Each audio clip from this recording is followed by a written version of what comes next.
Tous et bienvenue dans cette première vidéo. C'est une vidéo qui sera la première de la chaîne parce que je souhaite partager avec toi quelque chose que j'ai constaté d'après ma petite expérience dans l'autopartage. Donc il y a plus d'1 an que je me suis lancé sur GetAround et sur Wecar. Et tu pourras lire en fait la description complète de mon profil si tu souhaites savoir qui je suis et ce que je fais. Ce que je veux te montrer dans cette vidéo, c'est simplement un véhicule que j'ai mis en circulation, que j'ai acheté il y a 8 mois, juste après que je ne débute dans l'autopartage. Et le véhicule, en fait, c'est un utilitaire dont la carrosserie était parfaite. Donc, il n'y avait vraiment pas de pépins au niveau de la carrosserie. Même à l'intérieur, le véhicule avait 0 défaut.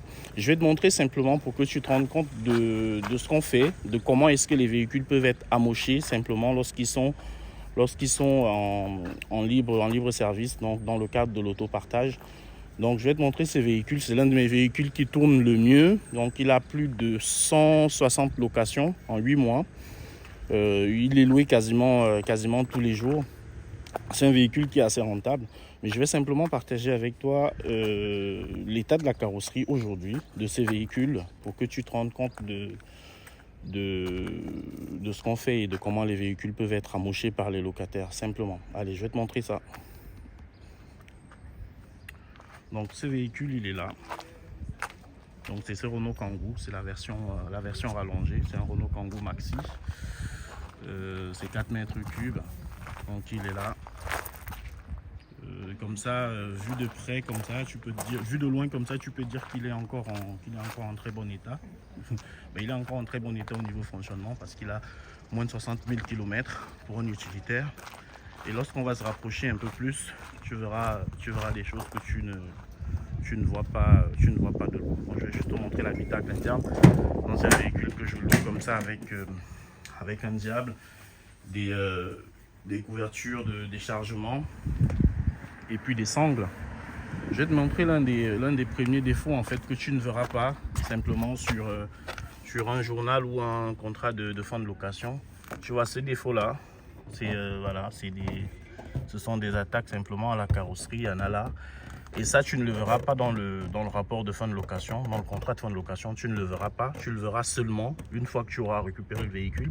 Et ce sera très difficile pour toi de pouvoir faire le rapprochement et de trouver le locataire qui t'a endommagé le véhicule. Donc ça, clairement, c'est pour ta pomme. Donc j'en ai un là, j'en ai plusieurs petits ici. Je vais essayer de zoomer, que tu puisses voir. J'en ai plusieurs petits ici, j'en ai un autre là, j'en ai d'autres ici. J'en ai partout, je vous dis vraiment, j'en ai partout. J'ai celui-là, donc c'est une belle trace. J'en ai ici aussi, j'en ai là, j'en ai là. Je peux même pas les compter, j'en ai partout. J'en ai partout, j'en ai un là qui est assez important. J'en ai un autre ici. Et là, on n'est que sur cette face. Et là, j'ai pas fini. L'histoire de ce sinistre-là que vous voyez ici, je vais vous la raconter dans une autre vidéo parce que ça risque d'être assez long. Ce qui s'est passé, je vais vous montrer ce qui s'est passé. Et puis celui-là, c'est également un sinistre, mais qui a été pris en charge par GetAround, qui a été pris en charge et moi je ferai des travaux un peu plus tard. Mais celui-là aussi, il a été pris en compte, mais je vais vous raconter parce que c'est quand même une histoire assez terrible. Vous voyez là, vous avez des petits pets ici. Ça, clairement, c'est pour votre pomme. GetAround ne vous dédommagera pas. Si vous voulez en savoir davantage sur à quel moment vous êtes dédommagé, vous pouvez regarder directement les conditions générales de GetAround. Je me rappelle qu'il y a une histoire qui a un lien avec un nombre de centimètres, c'est-à-dire à partir de moins de 3 cm, je pense que vous n'êtes pas dédommagé. Et au-delà, vous pouvez être dédommagé, mais voilà, il faut déclarer un sinistre, il faut essayer de retrouver le locataire qui a endommagé votre véhicule à partir des contrats de fin de location. Enfin, c'est une démarche, hein. Vous voyez là.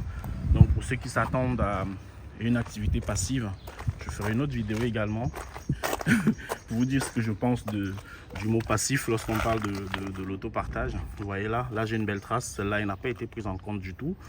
Parce que sur les vidéos, sur les photos en fait du contrat de fin de location, vous ne pouvez pas voir ça. Voilà, même si vous zoomez, vous ne pouvez pas voir ça parce qu'une fois de plus, ça dépend de comment le locataire fait les photos de fin de location. Et pareil, là, vous avez une autre. Voilà, enfin, donc je voulais partager ça avec vous en tant que première vidéo. Et puis là, vous avez d'autres, hein. Vous avez une ici, celle-là, c'est une belle trace. Et puis vous avez une là.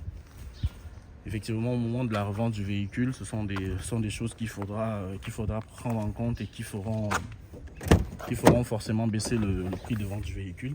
L'habitacle interne, quant à lui, il est resté plus ou moins correct.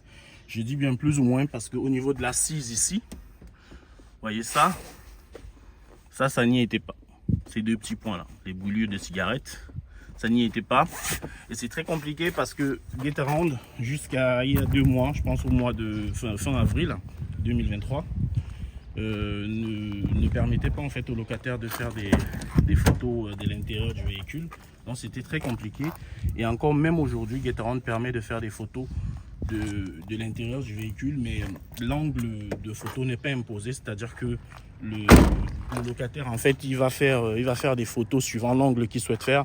Vous aurez des locataires qui vous font des photos de l'intérieur du véhicule, c'est-à-dire de la partie habitacle. Vous aurez des locataires qui vous font des photos du siège, du volant, du tableau de bord. Il y en a qui font de belles photos, ils vont vous faire le coffre, l'arrière, le coffre du véhicule. Ils vont vous faire tout l'habitacle interne de manière à ce que tout soit visible et correctement visible. Et vous avez d'autres qui ne le font pas. Donc simplement, ces 2 brûlures de cigarettes, ce sera pour ma pomme aussi. Donc je pense à mettre des housses de siège, simplement pour pouvoir camoufler ces brûlures là.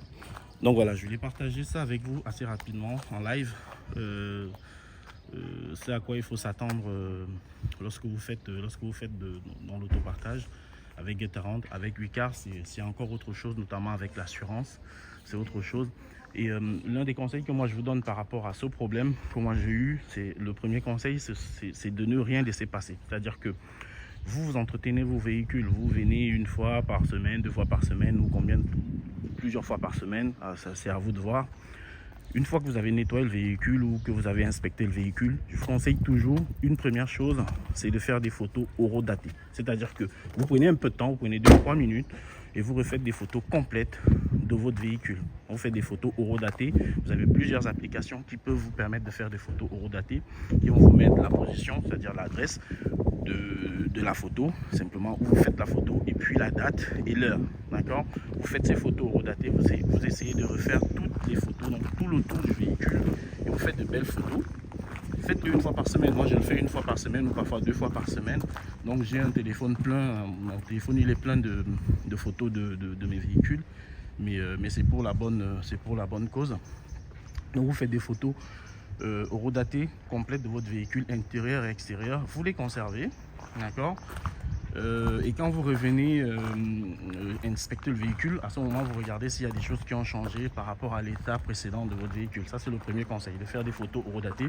Le second conseil, c'est de ne rien laisser passer, c'est-à-dire qu'à chaque fin de location, vous allez recevoir un rapport de fin de location, un contrat de fin de location. Et dans ce contrat de fin de location, vous avez des photos, d'accord? De ne rien laisser passer pour chaque location. Je reviens encore à ceux qui disent, qui pensent que c'est une activité passive. Bienvenue à vous. Chaque contrat de fin de location, vous le reprenez et vous reconsultez toutes les photos. Vous reconsultez les photos. Vous pouvez avoir plusieurs cas de figure. Le premier cas de figure, c'est un locataire effectivement qui n'a rien à cacher. En fin de location, il vous fait une déclaration de sinistre. Ça, je l'ai eu plusieurs fois. Et je dis merci à ces locataires-là. Et vous aurez un autre cas de figure, c'est un locataire qui vous fait de belles photos en début de location, qui sont bien visibles, bien éclairées, tous les angles.